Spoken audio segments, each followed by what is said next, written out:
Hello students, welcome to MathGate. This question has been asked in GATE 2011 mechanical branch. The question is, an unbiased coin is tossed 5 times. An unbiased coin is tossed 5 times. The outcome of each toss is either a head or a tail. The probability of getting at least one head is what?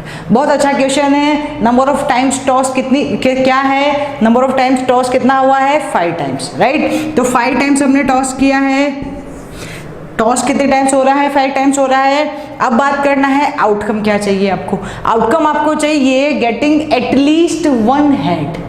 5 times toss हुआ है और आपको at least one head चाहिए. अब देखिए, इसको अगर manually करेंगे तो बहुत लंबा होने वाला, हम बिल्कुल फॉलो नहीं करेंगे मैन्युअली. तो कैसे करना है? बाइनोमियल से करना है. बाइनोमियल का फॉर्मूला क्या है? लिख लेते हैं NCR P power R Q power N minus R. ये हमारा बाइनोमियल डिस्ट्रीब्यूशन का फॉर्मूला है, जिससे प्रोबेबिलिटी निकालते हैं. Probability at x is equal to R, probability at x is equal to R, ठीक है, is equal to NCR P power R Q power N minus R. What is N? N is the total number या given number. What is R? R is the required number. What is P? P is the probability of success. And what is Q?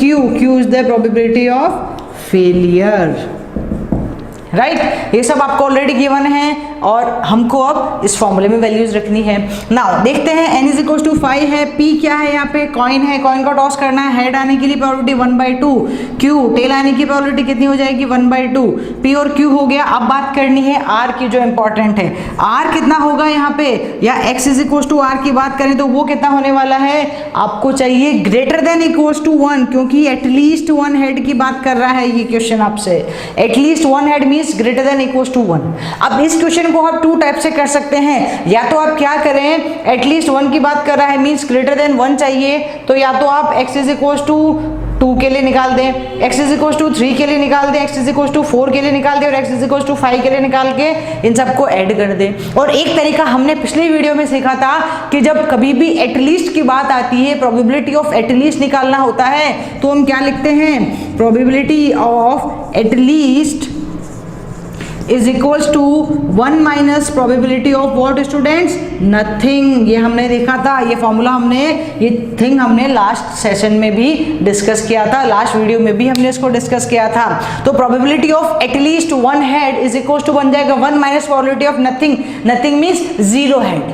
तो हम क्या करें? हम उल्टा निकाल दें. हम निकाल दें प्रोबेबिलिटी एक भी हेड नहीं आए, उसको हम 1 में से माइनस कर देंगे, तो अपने आप आपको एटलीस्ट वाला केस मिल जाएगा.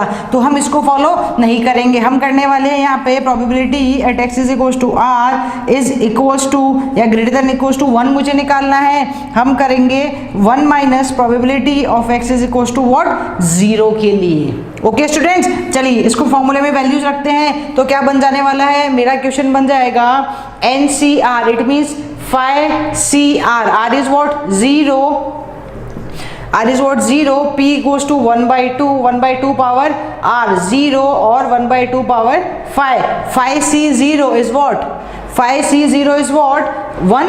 1/2 power 0. 1/2 power 5. तो यहाँ से तो मुझे मिल गया 1/32. ये प्रोबेबिलिटी कौन सी है? जब NCR वाला फॉर्मूला लगाया, लेकिन मुझे किस में रखना है? 1 minus x is equal to 0 में रखना है. तो ये बन जाएगा 1 minus x is equal to 0 में वैल्यू आई, तो ये बन गया हमारे पास स्टूडेंट्स 1 माइनस 1/32. इसको सॉल्व करेंगे तो क्या मिल जाएगा आपको? 31/32. तो हमारा रिक्वायर्ड आंसर हो जाएगा ऑप्शन नंबर डी, 31/32.